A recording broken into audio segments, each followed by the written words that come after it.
Հայաստանի տնտեսության վերաբերյալ ընթացիկ ցուցանիշները լիարժեք բնութագրում են, թե ինչ է կատարվում տնտեսությունում։ Տնտեսական ակտիվության բարձր ցուցանիշը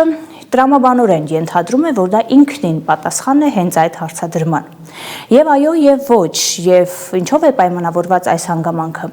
Պայմանավորված է այն պարզ փաստով, որ տնտեսության վերաբերյալ իրական զարգացումները հնարավոր չէ նկարագրել միայն օրինակ նույն տնտեսական ակտիվության ցուցանիշի բացարձակ թվով, բացարձակ աճով։ Այո, մեր տնտեսությունում կա բարձր ակտիվություն, այո, կան որոշակի ուղղություններ, որոնք առավելապես նպաստում են այդ ակտիվությանը։ Դիտարկենք մեր այսօրվա առանձնացված պատկերը պաշտոնական վիճակագրության հունվար-հոկտեմբեր ամսվա տնտեսական ակտիվության ցուցանիշի վերաբերյալ եւ տեսնում ենք, որ այդ ժամանակաշրջանում տնտեսական ակտիվության ցուցանիշը կազմել է 8.1%, ավելացել է 8.1%-ով։ Նշենք, որ 12 ամսյա աճը, այսինքն այս տարվա հոկտեմբերին նախորդ տարվա հոկտեմբերի համեմատ արագացումն էլ ավելի մեծ է եղել 10.1%-ով։ Այդ արագացմանը հիմնականում նպաստել է արդյունաբերությունում որոշակի վերականգնումը։ Եթե ընդհանուր այս պատկերից էլ նաև հետևում է, մեր տնտեսական ակտիվության ցուցանիշին շարունակում են առավելապես նպաստել ուրեմն ծառայությունների, շինարարության եւ առևտրի ոլորտները։ Սրանք ուղղություններ են, որոնք տևական ժամանակ գտնվում են դրական ազդեցությունների ներքո, խոսել ենք այդ մասին, փորձել նաև վերլուծել ազդեցություններ, որոնք նաև որոշակիորեն ժամանակավոր են։ Դիտարկենք պատկերը արդյունաբերության հետ, նշեցինք, որ տնտեսական ակտիվության ցուցանիշի արագացմանը նպաստել է արդյունաբերությունում որոշակի վերականգնումը։ Արդյունաբերության համախառն կուտակային ցուցանիշը հունվար-հոկտեմբերին թեև բացասական է, -3%, նախորդ տարվա հունվար-հոկտեմբերի համեմատ, բայց պետք է նշել, որ ընթացիկ ցուցանիշը բավական մեծ տեմպերով աճ է արձանագրում, մասնավորապես 17.9%-անոց աճ ունենք։ Սա թեև չունենք հոկտեմբեր ամսվա բացվածքը վիճակագրորեն, պաշտոնական վիճակագրության մասն է խոսքը, բայց սեպտեմբերի բացվածքը ցույց է տալիս, որ այս արագացմանը առավելապես նպաստել է սննդամթերքի եւ ծխախոտային արտադրատեսակների ոլորտներում աճերը եւ փաստացի սա իհարկե ուրախալի հանգամանք է, բայց ամբողջ խնդիրը կանում է նրանում, որ այս ենթավորոտներում նախորդ ժամանակաշրջաններում, այսինքն այդ աճերը արձանագրվել են կտրուկ փոխելով իրավիճակը նախորդ ժամանակաշրջանում գրանցված վիճակագրության հետ համեմատ։ Իսկ դա նշանակում է, որ այս ենթաճյուղում, այս ենթավորոտում մենք ունենք տատանողականություն, մենք ունենք որոշակի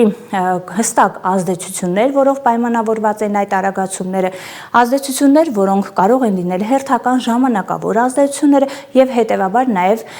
ընդհանուր առմամբ արդյունաբերության աճը կարող է, կարծես թե կարող է լինել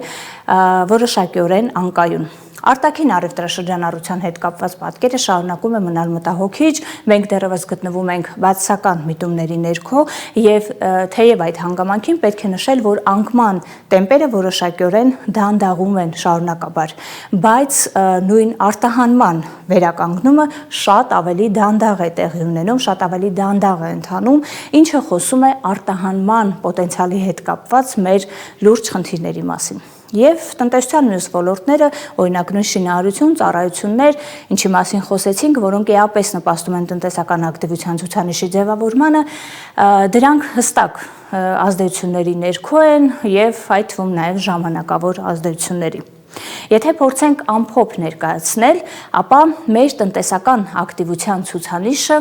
այսօր ոչ թե այն մասին է, տնտեսական ակտիվության բարձր ցուցանիշը ցուցադրում է ոչ թե տնտեսության կայուն զարգացում, այլ խոսում է այն մասին, որ տնտեսությունը գտնվում է ժամանակավոր ազդեցությունների ներքո, տնտեսությունը բավական զգայուն է այդ ազդեցությունների նկատմամբ, իսկ դա իր հերթին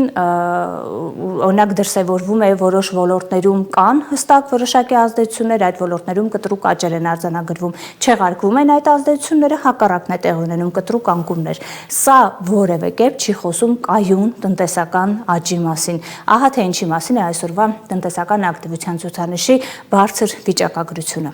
Ինչ վերաբերում է այդ ցուցանիշին զուգահեռ նաև հարցադրումը, թե որքանով է դա նպաստում բնակչության կենսամակարդակի աճին, ապա մենք այդ հարցին անդրադառնում ենք պարբերաբար տարբեր ցուցանիշների, տարբեր թվերի վերլուծությամբ, օրինակ նույն աշխատավարձների անհամաչափ աշխատության, հանրության վարկային բեռի շարունակական աճի թվերի վերլուծությամբ եւ ի վերջո նույն մեծ թանկացումների մասին մեր պարբերաբար անդրադարձերով։